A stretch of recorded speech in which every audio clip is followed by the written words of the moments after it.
আলাইকুম। আমরা এই পর্যায়ে ইংরেজি গ্রামার, বেসিক ইংরেজি গ্রামারের ওয়ার্ড এবং সিলেবল এই ২ টা গুরুত্বপূর্ণ টপিক নিয়ে আলোচনা করতে যাচ্ছি।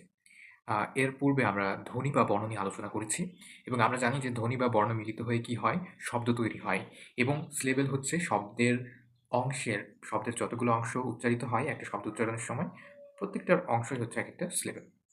তো এটা নিয়ে আমরা বিস্তারিত এখন আলোচনা করব। সো এখন বেশি কথা না বলে ১ম এ আমরা দেখব যে ওয়ার্ড কি বা শব্দ কি, তারপর দেখব সিলেবল কি, সিলেবল এর প্রকারভেদ কি এবং এগুলোর গুরুত্বই বা কি। তো আমরা ১ম এ শুরু করব ওয়ার্ড বা শব্দ দিয়ে, ঠিক আছে? তো ওয়ার্ড বা শব্দ কি? ওয়ার্ড বা শব্দ হলো এক বা একাধিক ধ্বনি বা অক্ষরের সমষ্টি, যা একটি নির্দিষ্ট অর্থ প্রকাশ করে। তার মানে আ কয়েকটি ধ্বনি মিলিত হয়ে শব্দ তৈরি হয় কিংবা অক্ষরের সমষ্টি। অক্ষর মানে কি? লিখিত রূপ। বর্ণ বা অক্ষর মিলে কি তৈরি হয়? শব্দ তৈরি হয়। যা একটা নির্দিষ্ট অর্থ প্রকাশ করে। যদি অর্থ প্রকাশ না করে, তাহলে কিন্তু সেক্ষেত্রে সেটা শব্দ হবে না। এটি ভাষার ক্ষুদ্রতম একক যা স্বাধীনভাবে ব্যবহৃত হতে পারে। এটা স্বাধীনভাবে ব্যবহৃত হতে পারে। কেননা আ সবথেকে ক্ষুদ্রতম যে এককটা, এটাকে শব্দ কেন বলা হচ্ছে? কারণ অর্থপূর্ণ, ঠিক আছে? ধ্বনি কিন্তু অর্থপূর্ণ না। কিন্তু শব্দ হচ্ছে অর্থপূর্ণ এবং এটাই ক্ষুদ্রতম অর্থপূর্ণ একক। ঠিক আছে? এই কারণে এটাকে ক্ষুদ্রতম একক বা স্বাধীনভাবে ব্যবহৃত হতে পারে, এটা বলা হচ্ছে। এটি বাক্য গঠনে ভূমিকা রাখে। তাহলে শব্দ দিয়ে কি তৈরি হয়? বাক্য তৈরি হয় এবং যে ধ্বনি, এই ধ্বনি দিয়ে কি তৈরি হয়? শব্দ তৈরি হয়। শব্দগুলো একত্রিত হয়ে বাক্য তৈরি করে এবং বাক্যগুলো কি করে? ভাব প্রকাশ করে। এখানে দেখো, আমরা কি বলেছি? এক বা একাধিক আ লিটার বা বর্ণ বা অক্ষর মিলিয়ে কি তৈরি হয়? একটা অর্থপূর্ণ শব্দ তৈরি হয়। যদি সেটা অর্থ প্রকাশ করে তবেই, ঠিক আছে?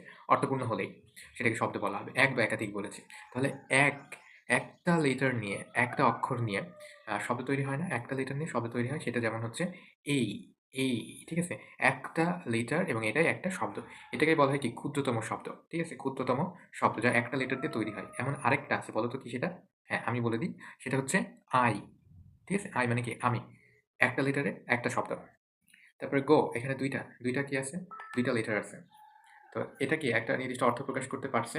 এই কারণে এটাকে কি বলা হবে? এটাকে শব্দ বলা যাবে। ঠিক আছে? তারপর cat, এটা ৩ টা এর অর্থ প্রকাশ করছে। তো আ এক বা একাধিক ওয়ার্ড বা লেটার পাশাপাশি বসে যখন একটা নির্দিষ্ট অর্থ প্রকাশ করবে, তখনই তাকে শব্দ বলবে। অর্থ প্রকাশ না করতে পারলে সেটা শব্দ না। ঠিক আছে?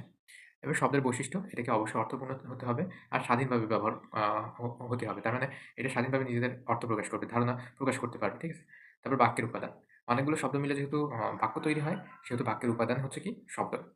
আর এই যে শব্দ, অর্থাৎ যতগুলো শব্দ আছে দুনিয়াতে, প্রত্যেকটা শব্দই একেকটা কি পার্টস অফ স্পিচ। বাক্যে ব্যবহৃত প্রত্যেকটা শব্দই একেকটা পার্টস অফ স্পিচ। তো এই জগতে যতগুলা আম শব্দ আছে ইংরেজিতে, ঠিক আছে? প্রত্যেকটা শব্দকে কয়টা ভাগে ভাগ করা যাবে? ৭ ভাগে ভাগ করা যাবে। সো পার্টস অফ স্পিচ কয়টা? পার্টস অফ স্পিচ ৭ টা। বোঝা গেছে?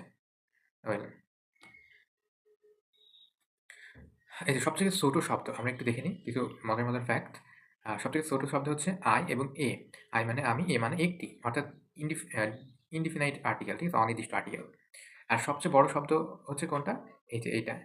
New, mono, ultra, microscopic, silico, ভোল, ক্যানো, কোনিওসিস। ঠিক আছে? এখানে ৪৫ টা অক্ষর দিয়ে একটা শব্দ তৈরি হয়েছে। সো এটা কি একটা ফুসফুসের রোগ, ঠিক আছে? ফুসফুসের রোগ। এই যে আমরা নিউমোনো, এটা একটা বুঝতে পারছি, মানে এখানে কি আ ব্যাকটেরিয়া দ্বারা আক্রান্ত একটা রোগ। যেটা হচ্ছে আ মোনো মানে একক ক যে ব্যাকটেরিয়া সেগুলো, আল্ট্রা মাইক্রোস্কোপিক মানে অতি ক্ষুদ্র, ঠিক আছে? আল্ট্রা মাইক্রোস্কোপিক সিলিকোভা মানে যেটা সিলিয়া আছে, ঠিক আছে? সিলিয়া আছে। আম তো এই যে কোনোসিস, এটাকে প্রদাহ বলা হয়। অনেক সময় অত্যন্ত দীর্ঘ মেডিকেল টার্ম বলা হয়ে থাকে। এটা মেডিকেল টার্মের ক্ষেত্রেও কিন্তু একটা দীর্ঘ মেডিকেল টার্ম, ঠিক আছে? শব্দের দিক থেকেও যেমন দীর্ঘ, মেডিকেল টার্মের দিক থেকেও তেমনই দীর্ঘ। ওকে, তারপর এই যে এটা আর পড়ছি না, ঠিক আছে? হিপ্পোপটোমনস্ট্রো আ সেস্কুইপেডালিফোবিয়া, ফোবিয়া মানে কি? ফোবিয়া মানে হচ্ছে ভয়, ঠিক আছে? কোনো কিছু থেকে ফোবিয়া হলে এটাকে ভয় বলে। আচ্ছা, এটা দেখো, দীর্ঘ শব্দের প্রতি ভয়। তার মানে এই যে দীর্ঘ শব্দ দ্বারা কি করছে? দীর্ঘ শব্দের প্রতি ভয়, এটার কথা এখানে বলছে। এটা আইরনিক ভাবে ব্যবহার করা হয়েছে। আইরনিক বলতে কি? যে অনেক বড় শব্দ এবং সেই শব্দটা দিয়েই প্রকাশ করছে কি অর্থ?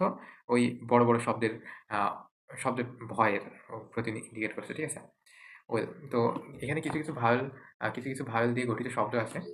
যেমন আই যখন উচ্চারণ হয় তখন এবং আই, ২ টা উচ্চারণ হয়। এই কারণে ভিতরে আমরা প্রথমে বলেছি যে এরকম স্ল্যাশ এই চিহ্নটা দ্বারা উচ্চারণ বোঝায়। এর মানে হচ্ছে আমি এই মানে একটি এই এটার উচ্চারণ কিন্তু এই দেখছো? এই মানে ই-আই এর মতো উচ্চারণ হয়। এই এটাকে এইভাবে উচ্চারণ করা যায়। তারপর এও, ঔ, ঔ ঠিক আছে? ও এবং ইউ এর মতো উচ্চারণ ঔ। আচ্ছা এনিওয়ে আবার ভাওয়েল ছাড়া কিছু শব্দ আছে, ঠিক আছে? যেমন রিদম। আমরা সাধারণত বলে থাকি যে আ ভাওয়েল ছাড়া শব্দ হয় না। কিন্তু এটা কিন্তু ভাওয়েল লেটার, ঠিক আছে? এখানে ভাওয়েলের উচ্চারণ আছে কিন্তু ভাওয়েলের লেটার নাই। ভাওয়েলের উচ্চারণ ছাড়া শব্দ কিন্তু হবে না। তবে এখানে ভাওয়েল লেটার কিন্তু নাই। ক্রিপ্ট, জি আ জিপসি, তারপর হচ্ছে মিথ, এর মি, ই, ঠিক আছে? এখানে কিন্তু ভাওয়েলের উচ্চারণ আছে কিন্তু ভাওয়েল লেটার বা বর্ণ বা ভাওয়েলের আ অক্ষরটা এখানে কিন্তু নাই। তো এমন কিছু শব্দ আছে প্যালিন্ড্রোম বলা হয় যাকে। তার মানে সোজাতেও যেই আ অর্থ প্রকাশ করে, উল্টোতেও সেই অর্থ প্রকাশ করে। তার মানে এটাকে তুমি ডান থেকে বামে পড়ো বা বাম থেকে ডানে পড়ো, এরা একই। যেমন ম্যাডাম, উল্টো পড়লেও কি ম্যাডাম, লেভেল, উল্টো পড়লেও লেভেল, ঠিক আছে? তারপর রেস কার, এটা কি হলো? RACECAR, ঠিক আছে? রেস কার, এটা অ্যামেজিং না? Race car. তারপর একই বর্ণের পুনরাবৃত্তির বেশি। তার মানে একই বর্ণ বারবার আছে। দেখো বি ২ বার, ও ২ বার, কে ২ বার। প্রত্যেকটাই কিন্তু ২ বার ২ বার করে আছে। তারপর ইংরেজি গঠনের সময় কি লাগে? ওয়ার্ড ফরমেশন এর জন্য লাগে একটা মূল শব্দ লাগবে এবং প্রিফিক্স এবং সাফিক্স। এই অ্যাফিক্স এগুলো যুক্ত হয়ে নতুন শব্দ তৈরি হয়। এটা নিয়েই হবে আমাদের পরবর্তী টপিক।